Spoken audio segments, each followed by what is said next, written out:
Belajar tauhid itu kan susah, Bu. Ya. Nah, waktu dulu guru Aska pernah ngasih tahu, Guru Aska yang ngasih tahu ya. katanya kalau belajar tauhid kita nggak mudeng, tandanya mudeng.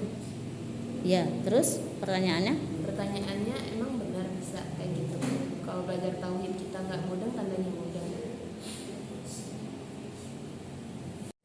Ya, jadi begini, pertanyaan yang bagus dari Mbak Aska ya. Ini pertanyaan yang luar biasa supaya mudeng ya.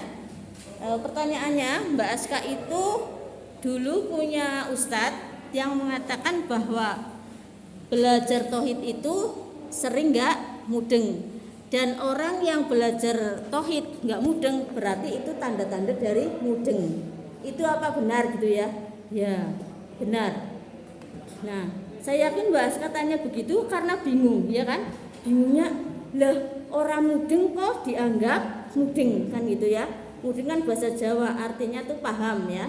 Nah, orang ini gurunya Mbak Aska ya tidak disebutkan, nggak masalah ya. Benar ya, mengatakan bahwa orang belajar tauhid itu sering tidak paham kan ya, kalau kita bahasa Indonesia kan ya. Nah, terus kemudian di situ ketidakpahamannya adalah tanda dari kepahamannya. Betul ya, itu sebenarnya kalimat yang mengandung filosofi ya, mengandung filsafat. Lah maksudnya gimana? Maksudnya ilmu tauhid itu adalah ilmu yang rumit ya, sulit. Kenapa? Karena itu adalah ilmu ketuhanan. Nah, siapapun manusianya sebenarnya tidak paham betul, tidak sempurna betul tentang ketuhanan, paham ya? Bahkan para nabi pun begitu.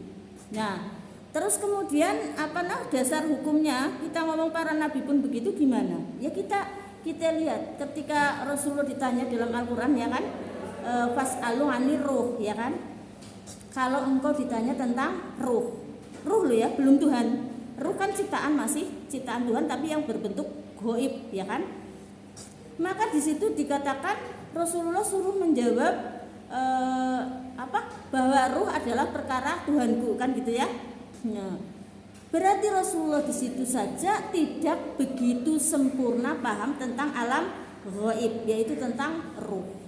Nah, apalagi tentang ketuhanan. Jadi kalau ada orang yang tidak paham tentang ilmu tauhid atau ilmu ketuhanan, berarti pada hakikatnya dia sudah paham tentang ilmu tauhid. Artinya apa? Artinya ya begitulah, ilmu tauhid memang ilmu yang tidak harus dipahami secara komprehensif, secara keseluruhan. Karena yang tahu persis siapa Tuhan dan sebagaimana Tuhan, ya Tuhan itu sendiri, yaitu Allah Subhanahu wa ta'ala. Kita hanya tahu dari segi ilmunya saja, ilmiah yang diberikan oleh Allah Subhanahu wa ta'ala. Bahkan Allah sendiri mengatakannya gimana?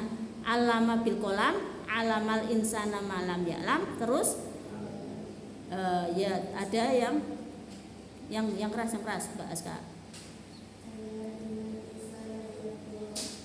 Nah, ya artinya bahwa di situ ilmu manusia itu sangat sedikit dibandingkan ilmu Tuhan.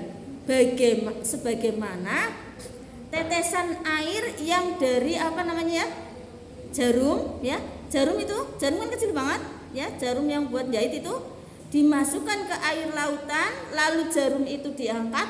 Lah tetesan air yang melekat di jarum itu ibarat ilmunya manusia, ilmunya Allah yang lautannya, masya Allah. Berarti kan sangat jauh ya. Ini bukan berlaku untuk orang bodoh loh ya. Paling pintar manusia ilmunya itu segitu menurut Allah ya, paham? Makanya kita nggak usah sombong-sombong ya. Kita merasa pintar ya, kita pede, ilmunya luas. Alah, itu bagi Allah itu hanya setetes jarum saja, nggak ada ilmu kita ya.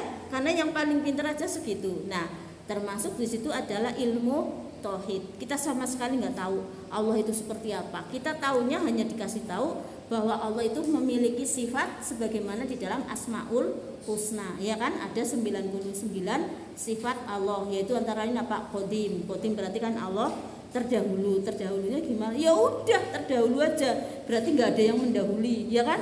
Ya masa Tuhan didahului oleh makhluknya? Lah Tuhan pencipta kan gitu ya. Itu sebatas itu aja kita pengetahuannya. Nanti kalau kita usut-usut lagi, kita pusing, ya kan? Loh, kalau Allah nggak ada yang mendahului, terus sebelum Allah itu ada siapa? Nah ini mulai menceng ya. Itu berarti ilmu tauhidnya memang harus segitu aja. Itulah yang dimaksud bahwa orang yang paham, tidak paham ilmu tauhid, berarti hakikatnya dia sudah paham. Karena seperti tadi contohnya, Allah Maha Dahulu itu saja kalau kita sampai telusuri ke atas kita makin tidak paham, ya kan? Nah, ketidakpahamnya itu berarti sudah paham, udah sampai situ aja. Otak kita nggak nyampe. Yang penting Allah terdahulu berarti Allah tidak ada yang mendahului itu. Terus yakin gitu ya. Oke, saya kira itu jawabannya. Yang